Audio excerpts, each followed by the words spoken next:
Good morning. It's March 7th, and this is To My Liberal Friends.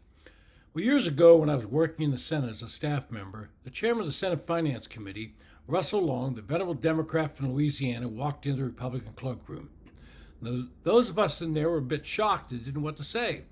Finally, Senator Dole, who was always quick with his wit, asked Russell if he was lost. Senator Long just chuckled and said he was hiding out from some of his colleagues who were pestering him about the tax bill he was working on at the time. He said they had to make some cuts in certain tax programs, and that was working some senators into a lather. He said their basic refrain was, "Don't cut him, don't cut me, cut that man behind the tree." What Senator Long was saying is that nobody wants to see their programs cut, and nobody wants to take the blame for anything. And that's exactly where we are with the presidential race today. Joe Biden has sinking numbers in just about every issue polled these days, and I cited those polls yesterday, and of course, none of it's his fault. One of the number one issues to just about every voter is inflation and the cost of basic items we need to feed our families and basically live our lives.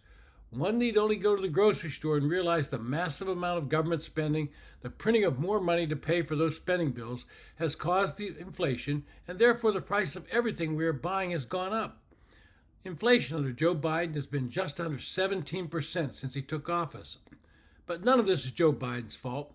He's tried to blame everyone he could, but it's not stuck. So now he will turn to his favorite bogeyman of liberals. He will blame businesses and corporations.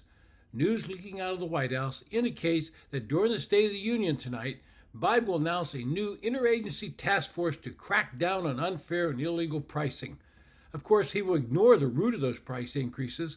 Those root causes are inflation caused by government spending and burdensome regulations that his administration keeps imposing on just about every business operating in this country.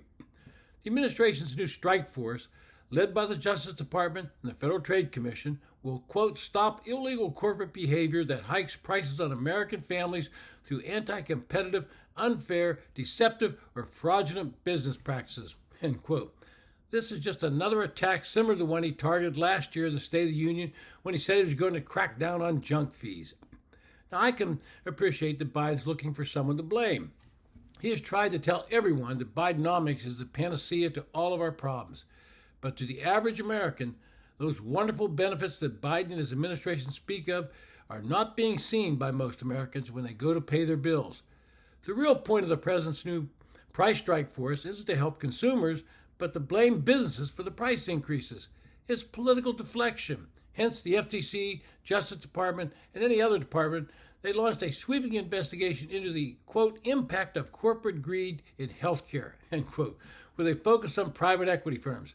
That old Democratic punching bag, corporate greed. Meantime, the administration's regulatory juggernaut is pushing up prices. Security and Exchange Commissioner Chairman Gary Gensler is targeting the zero commission trading model. Consumer Financial Protection Bureau rules limit bank overdraft and credit card late fees will reduce the availability of free checking to customers. You take money out of one part of a business, they're going to put it somewhere else. Joe Biden bought the climate activist agenda hook, line, and sinker. His administration has used this issue to create and enforce a myriad of regulations that increase the cost to make most goods. We see Democrats in the states ramping up their attacks.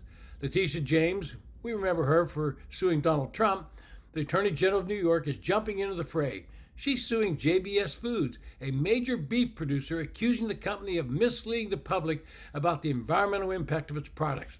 According to Ms. James, the beef industry is one of the largest contributors to climate change. So she wants to basically put them out of business. The effect of that could lead to higher prices for beef. But if you had to pay more for your steak or hamburger, you should be willing to do so in the name of climate agenda. The real issue is this agenda is going to have a major impact on the people that produce the food for both us and the world.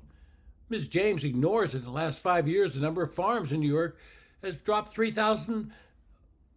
over 3,000 farms. They've given it up. They're starting to realize they cannot earn a living because the regulations being passed on them on a regular day. So if you have trouble keeping up with the increased costs, it's not Joe Biden's fault. It's not the fault of all the new regulations being imposed on both businesses and individuals. It's not the fault of the massive spending bills passed in the first 2 years of the Biden administration.